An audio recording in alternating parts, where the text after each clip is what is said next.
Buku Harian Santa Faustina.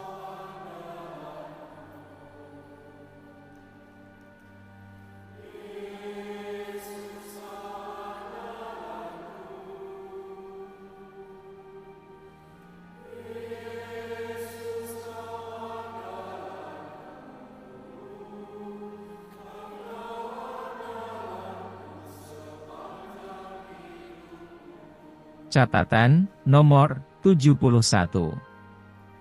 Aku dikirim ke rumah sakit di Plok untuk perawatan, dan di sana aku mendapat tugas istimewa untuk menghias kapel dengan bunga-bunga. Pernah terjadi di Biala, Suster Tekla tidak selalu mempunyai waktu untuk tugas ini, maka seringkali aku menghias kapel sendirian. Pada suatu hari, aku memetik mawar-mawar yang paling indah untuk menghias ruang seseorang. Ketika aku mendekati serambi, aku melihat Yesus berdiri di sana. Dengan sangat ramah, ia bertanya kepadaku, "Putriku, kepada siapa engkau membawa bunga-bunga itu?" Aku diam tidak dapat menjawab, sebab seketika itu juga aku sadar bahwa aku telah memiliki keterikatan tertentu dengan orang ini yang tidak kuperhatikan sebelumnya. Dan tiba-tiba Yesus menghilang. Seketika itu juga aku melemparkan bunga-bunga itu ke tanah, dan aku pergi ke hadapan sakramen Maha Kudus. Hatiku dipenuhi rasa syukur karena rahmat kesadaran yang kuterima. Oh matahari ilahi, dalam sinarmu, jiwaku melihat debu yang paling kecil, yang tidak berkenan di hatimu.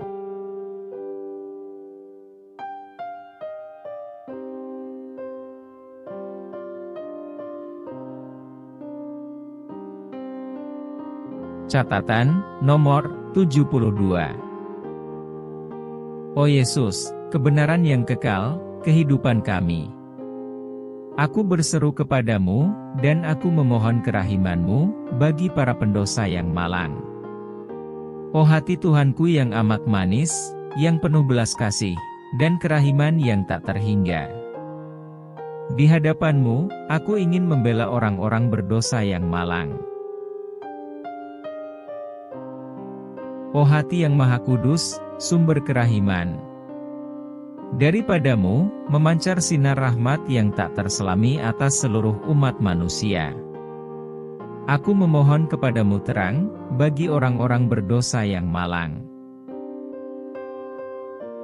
Oh Yesus, ingatlah akan sengsaramu yang pedih itu, dan jangan biarkan musnah jiwa-jiwa yang sudah ditebus dengan harga yang sedemikian mahal, yakni darah-Mu, yang amat mulia.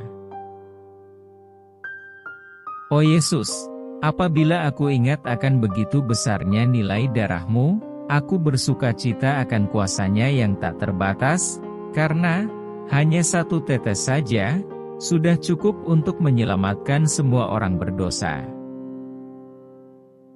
Meskipun dosa itu laksana jurang kejahatan, dan tidak tahu terima kasih, harga yang dibayar bagi kami tidak pernah akan tertandingi.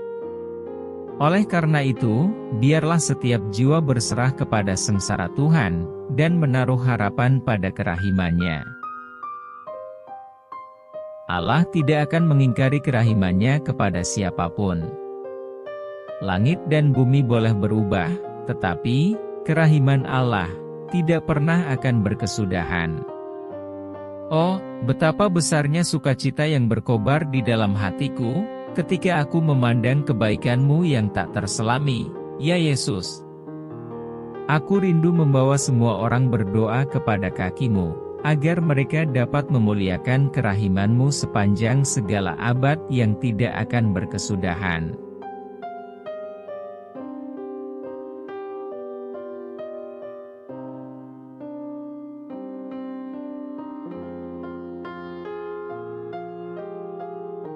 Catatan nomor 73. Oh Yesusku, Kendati begitu gulita malam yang menyelimutiku, dan kendati begitu gelap awan yang menyembunyikan cakrawala. Aku tahu bahwa matahari tidak pernah akan tenggelam. Oh Tuhan, meskipun aku tidak dapat memahami Engkau, dan tidak memahami cara Engkau berkarya, bagaimanapun, aku mengandalkan kerahiman-Mu. Kalau memang sudah menjadi kehendak-Mu Tuhan, bahwa aku selalu hidup dalam kegelapan yang sedemikian pekat, terpujilah Engkau. Hanya satu hal yang aku minta dari-Mu, ya Yesus. Jangan biarkan aku menyakiti Engkau dengan cara apapun. Oh Yesusku, hanya Engkaulah yang mengetahui kerinduan dan penderitaan hatiku. Aku bersukacita karena aku dapat menderita bagimu, betapapun kecilnya. Apabila aku merasa bahwa penderitaan itu lebih berat daripada yang dapat aku tanggung, aku akan bernaung kepada Tuhan dalam sakramen Maha Kudus, dan aku akan berbicara dengannya, dengan keheningan yang mendalam.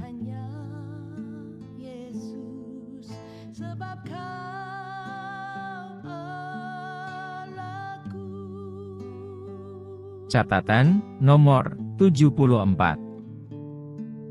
Pengakuan dosa seorang anak asrama. Pada suatu hari, aku merasa terdorong oleh suatu kuasa, supaya aku mengusahakan pesta kerahiman, dan supaya gambar Yesus yang Maha Rahim dilukis.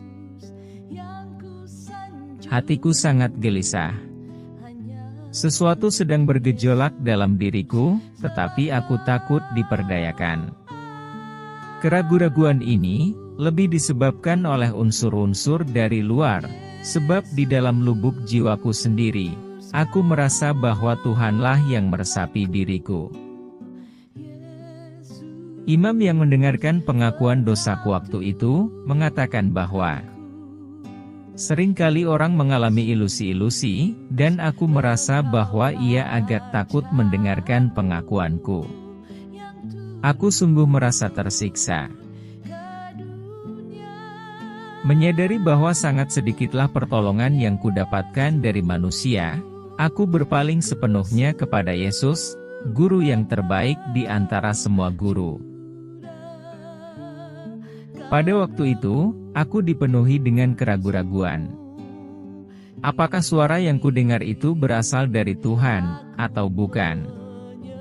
Maka aku mulai berbicara kepada Yesus dalam hati tanpa mengucapkan satu kata pun. Tiba-tiba suatu kekuatan batin mencekam aku, dan aku berkata, "Jikalau Engkau, yang bersatu denganku, dan berbicara kepadaku, sungguh Allahku. Aku minta kepadamu, oh Tuhan, agar hari ini juga, anak asrama itu pergi mengaku dosa. Tanda ini akan meyakinkan hatiku." Pada saat itu juga, gadis itu minta untuk pergi ke pengakuan dosa.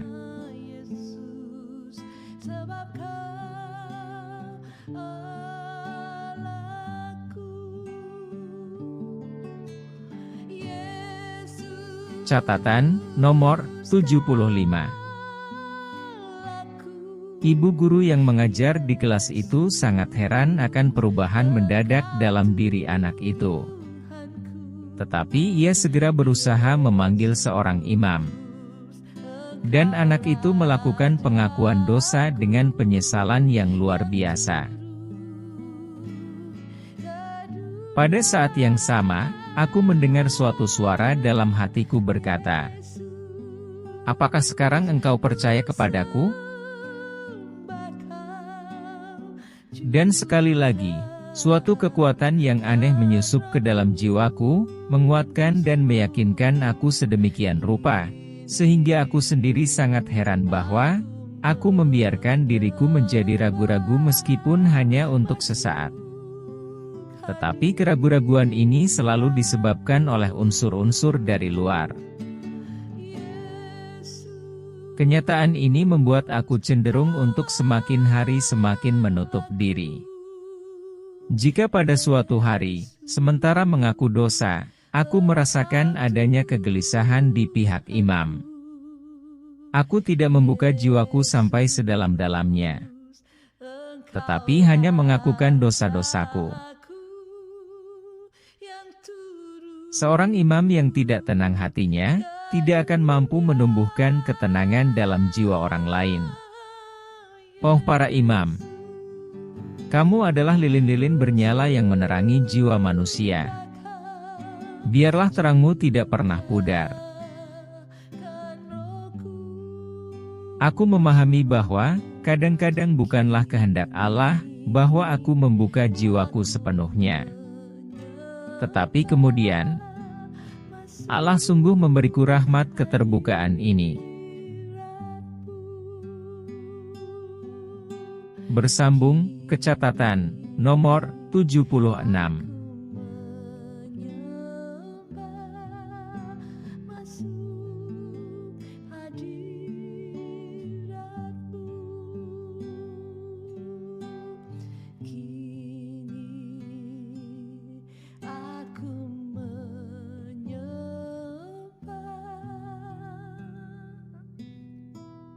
Terima kasih, Tuhan Yesus memberkati.